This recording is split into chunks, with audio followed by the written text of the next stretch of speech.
Përse Ferrari Look ngjalli kaq shumë polemika dhe çfarë lidhje ka psikologjia e markës? Deputimi Ferrari Look, makinës parë plotësisht elektrike të prodhuar nga Ferrari, një model me 4 dyje dhe 5 vende, mund të hyjë në histori jo vetëm për modelin, por edhe për reagimin psikologjik dhe financiar që shkaktoi.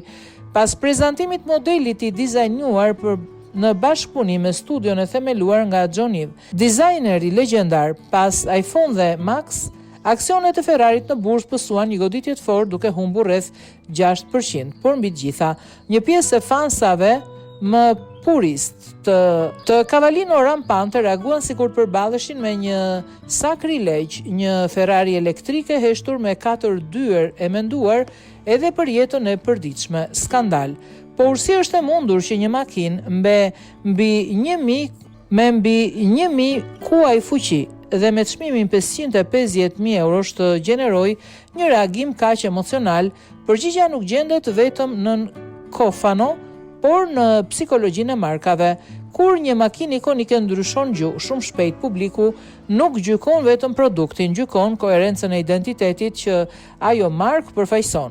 Pas Ferrari të parë plotësisht elektrike fshihet një arkitekturë krejtësisht e rezhvilluar rreth 4 motorëve elektrik të pavarur, bateri strukturore 800 watt dhe një sistemi dinamik të integruar që koordinon tërheqjen, rigjenerimin, drejtimin dhe pezullimet.